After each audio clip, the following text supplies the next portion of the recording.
What is good with the YouTube? It is your boy Sean Rock to the represent mandatory thrive, because every day it is mandatory for us to thrive, and I am back again with another video.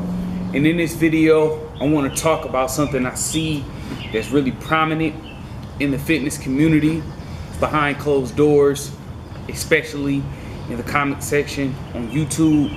And I want to bring some clarity or a certain type of perspective that I feel like we can all utilize to make us more progressive in our journey. But before I do, I want to tell you guys to head out to Amazon and get my first book. It's called Nothing Less Than 300 From the Basement. Great book, great stories that'll make you laugh, cry, tagged along with life lessons and disciplines to help us all, grow and be better individuals. Great book, raw, real stories, real life street stuff that I've experienced. Go check it out. Link in the description. But I want to cover a couple things, and this is about powerlifting versus calisthenics versus bodybuilding versus CrossFit versus general fitness. So let me just give an example of someone in each world, right? Calisthenics, you would have, let's take Hannibal for King or Austin Dunham, right? Bodybuilding, will take Matt Ogus, Chris Jones, Eucelius Jr.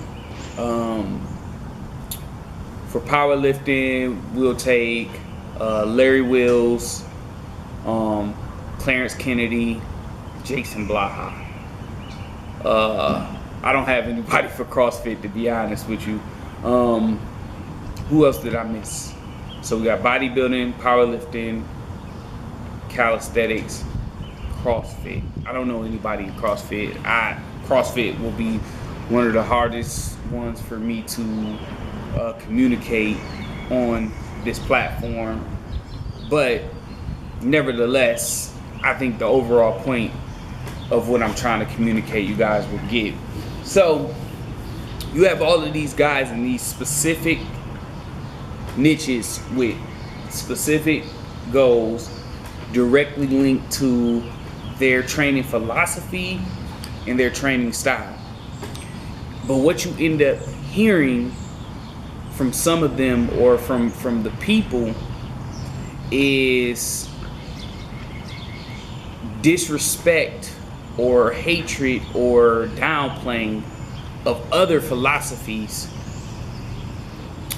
that they don't adhere to, almost to the point sometimes where some people are just deeming it as completely worthless.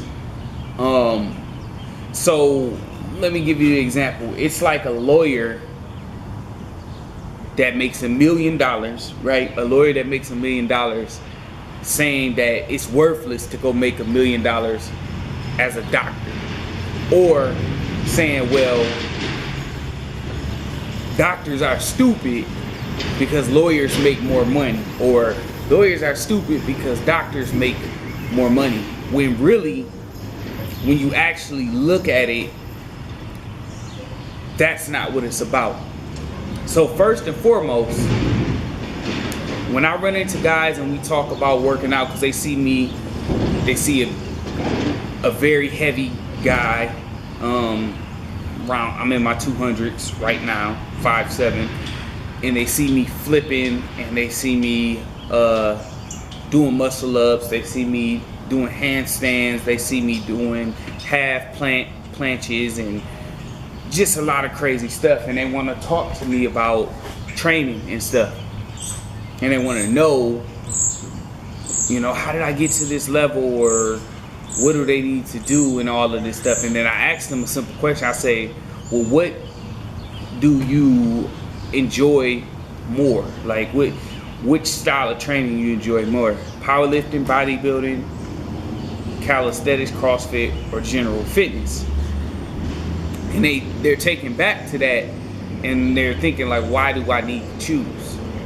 Well, you need to choose for various reasons.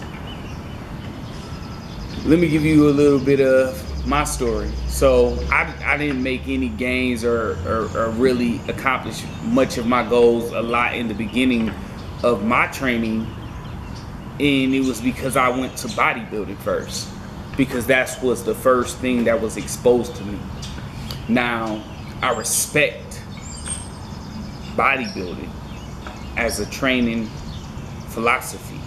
I utilize a lot of their style in my training, but I had no goals really in bodybuilding per se.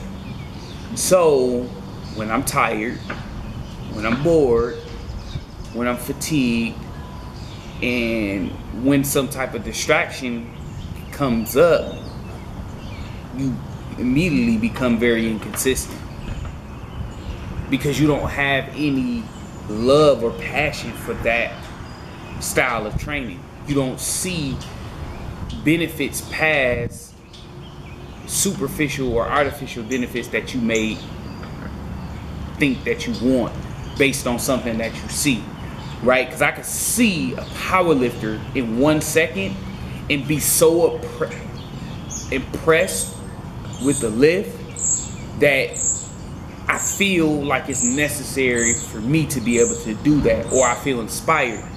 But what's going to happen is that that's going to leave. Soon after you see that and you begin to move in your life, that's going to die out.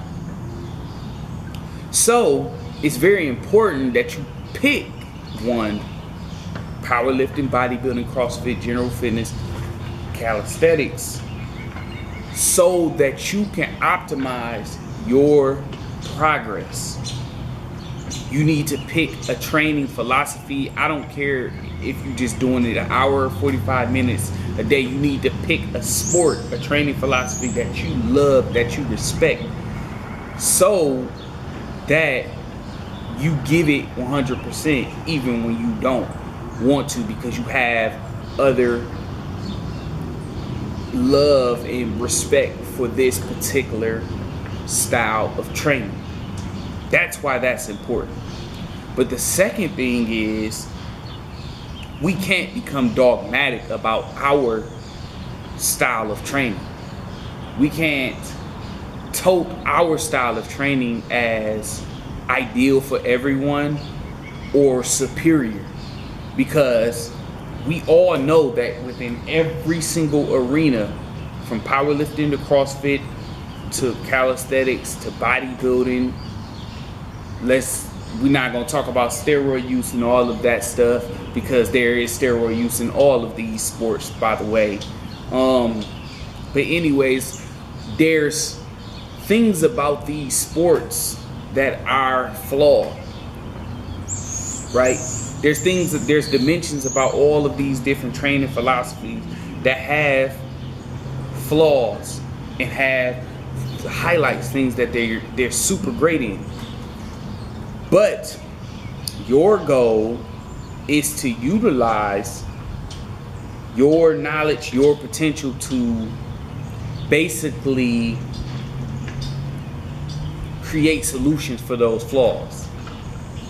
But in the same breath, understanding how you can utilize these various other forms of training, like powerlifting, like calisthenics, like bodybuilding, like CrossFit, like general fitness, into your routine as accessory work to cover the bases on things that maybe your training philosophy is flawed in, or things that you want to add extra, right? Like, for instance, a powerlifter's goal is to lift maximum weight with the most efficient technique as possible.